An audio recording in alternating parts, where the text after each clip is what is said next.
3단계 리허설 방법들 마지막 동영상입니다. 그러면 번갈아 하기의 방법들 좀 구체적으로 하나하나씩 자세히 설명해 드릴게요. 첫 번째로 연습 단위의 길이를 길게 하거나 짧게 하거나 하는 번갈아 하기인데요. 예를 들자면 단기음음의 연속 같은 것들은 연습 단위를 좀 길게 해서 뭐 한 서너 마디 정도를 연습하고, 어려운 코드는 한두 개의 혹은 한 마디, 두 마디 정도만 아주 짧게 연습 단위를 하는 경우들이 있죠. 이렇게 번갈아서. 다음은 전달력의 정도, 그러니까 어필하는 방법을 좀 번갈아 하는 겁니다. 우리가 리허설에서 사용하는 리허설 테크닉 같은 것들은 단원들에게 어필을 매우 높게 하는 게 있고, 전달력이 낮은 어필이 좀 낮은 정도의 것들이 있어요. 또 한편으로는 이게 전달력이라기보다는 표현력이 아닐까도 싶어요. 음악적 표현력이 높은 것과 음악적 표현력이 좀 낮은 것과. 그래서 다음에 이제 점차적으로 보여주는 도표 안에서 보면 주로 위쪽에 위치하고 있는 것들이 표현력이 있는 것들 혹은 전달력이 높은 것들이고, 아래쪽에 위치하고 있는 것들이 전달력이 낮으면서 표현력이 좀 낮은 것들입니다. 이런 것들을 서로 이렇게 번갈아서 교대로 하는 것이 리허설의 효율을 좀 높인다고 하는데요. 예를 들자면 맨 아래 코드, 그러니까 화음 진행, 화음들 이런 것들을 연습하고 난 다음에는 다시 맨 위쪽에 있는 가사 읽기로 가서 가사 읽기의 표현력, 아티큘레이션을 연습하고, 그 다음에 음정을 연습한 다음에는 다시 멜로디로 가서 다이나믹이나 음색, 샘여림 이런 것들 연습하는 식의 번갈아 하기를 하면 훨씬 더 효율적이라는 거죠. 그 다음은 세 번째로는 단원이 능동적으로 표현하도록 하는 것과, 또 지휘자가 통합시켜서 뭔가 유니티를 맞춰서 수동적으로 작업 당하기처럼 하는 것의 방법이 있습니다. 보통은 우리가 리허설을 할 때 음정과 리듬이 다 된 다음에 그 다음 음악 만들기 순으로 하는데, 그렇게 하지는 말고 음악을 만드는 것을 동시에, 그러니까 다이나믹을 하고 또 수평적인 리듬을 같이 하면서 가사 그리고 화성과 음정을 같이 하는 식으로, 그 다음에 리듬 통합, 수직적 리듬, 그리고 다이나믹, 다시 가사로 가는 그런 식의 연습법입니다.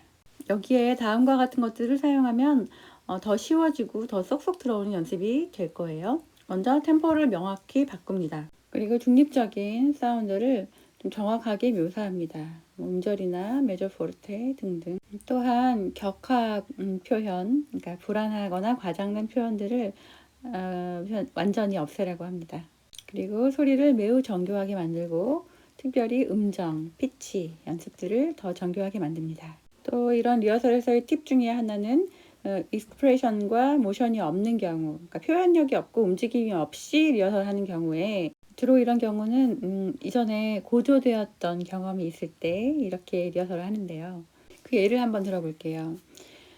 매우 기계적인 템포로 표현과 움직임이 없이 리허설을 했을 경우에는 수평적인 음정, 그러니까 피치가 명확히 들리게 됩니다.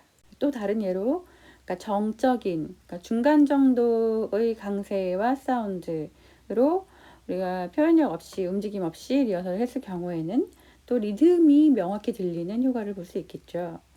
또 마지막으로 들 수 있는 예로는 중립적인 캐릭터 표현, 그러니까 캐릭터가 없이 약간 중립적으로 마르카토의 어떤, 아니면 넌 레가토 정도의 노래로 불렀을 때는 화성 음정이 명확히 들리게 됩니다. 네, 그 다음 D번 보완하여 작업하기, 다른 말로 다른 작업으로의 전환이라고도 하고요. 또 그 주의를 다른 데로 돌리기라고도 합니다. 이런 기법은 연습이 잘 안 되거나 혹은 마음과 목소리가 피곤해져 가는 상황에서 하는 리허설 기법인데요. 간단히 할 수 있는 방법과 좀 더 복잡한 경우가 있습니다. 간단히 하는 것의 예로는 음정 연습을 한 다음에 다시 리듬 통합 연습으로 대체하는 겁니다. 이것도 비슷한 효과를 줍니다. 네, 혹은 반대로 리듬 연습을 한 다음에는 가사를 리듬대로 읽는 연습으로 대체한다거나, 리듬 연습을 한 다음에는 음정으로 다시 돌아간다거나 하는 거죠. 네, 더 복잡한 경우는 A, B 두 가지로 나눌 수 있는데요. A는 특별히 어려운 음정 연습에서 실패가 나타나는 경우의 것이고요. B는 반대로 음악적 요소를 작업할 때 대강 가볍게 듣는 식으로 진행하다 보면 리허설에서 무엇을 해야 할지 모르고 허둥대기도 하는 경우입니다.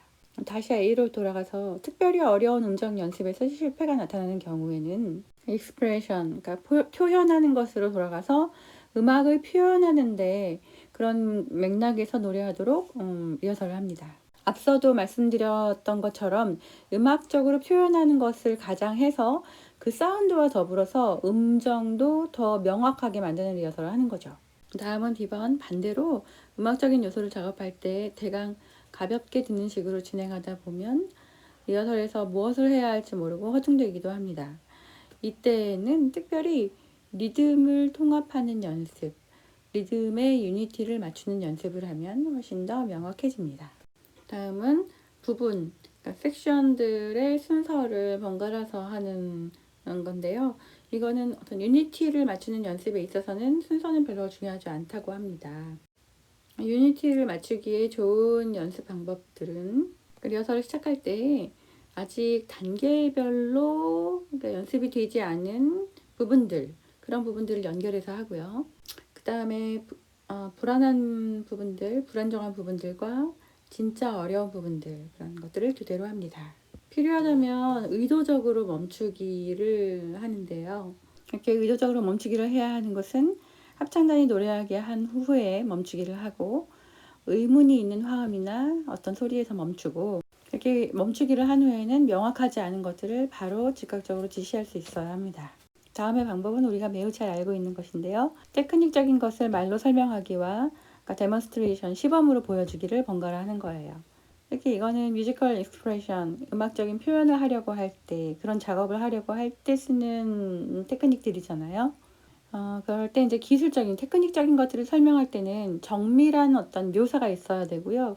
그 다음에 실행을 시켰을 때 그런 것들을 지휘자가 컨트롤 시킬 수 있어야 하겠죠. 예를 들어서 숨은 뭐 이렇게 좀 표현이 이상하지만 파열된 T, 그 다음에 N 발음을 길게 늘려서 울림이 있게, 그 다음에 아 사운드를 조금 더 어둡게 등등 정확한 묘사를 해줘야 합니다. 다음 데몬스트레이션으로 보여주기는, 그러니까 즉각적으로 보여주기 같은 것들은 내가 노래를 잘 불러줘야 하고 노래 연습이 잘 되어 있어야 될 뿐만 아니라 지휘로도 이 모양을 슥 잘 보여주는 그런 과정이 있어야 해요. 그러니까 바톤 테크닉, 뭐 비팅을 보여주는 것이 아니라 표현력, 익스프레션을 위한 도형, 모양 이런 것들을 잘 보여줄 수 있는 지휘여야 하겠죠. 다음은 구분된 섹션들과 연결구, 종결구, 또 프레이즈들 사이들 그런 부분들을 번갈아 하는 방법들에 관한 것입니다. 그러니까 우리는 리허설을 하다 보면 부분과 부분들 사이의 연결구들은 리허설 테크닉에서 자주 좀 사소하게 여겨질 때도 있는데요. 그러나 실제 문제가 될 정도로 어렵지 않다 해도 여기는 difficulty로 다뤄져야 합니다. 그런 연결구, 종결구 같은 것들이 주의 깊게 분리되지 않고 정의되지 않으면 그 부분들에 관한 작업들은 명확하지도 않을 뿐만 아니라 익스프레션, 어떤 표현의 문제에 있어서도 불안한 채로 남게 될 거예요. 그래서 이런 연결구들을 연습을 잘 해 놓는 것은 완성도를 높이는 것일 뿐만 아니라 점차 4단계로의 어떤 연결, 완결되는 그런 연습이 되어가고 있는 거죠. H번은 2단계와 3단계의 리허설 테크닉을 번갈아 하기입니다.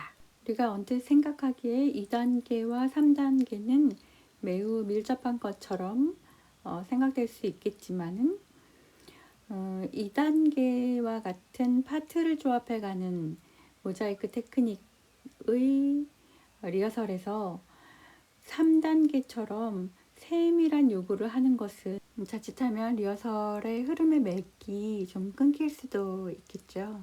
그래서 이렇게 2단계, 3단계를 오가는 것은 원칙적으로는 추천하지 않습니다. 그러나 만약 2단계의 작업 방식으로 돌아감으로 인해서 합창의 격렬함이 잦아들고 무언가 합창단에게 도움이 될 수 있다면 2단계와 3단계의 리허설 방법을 번갈아 할 수 있습니다.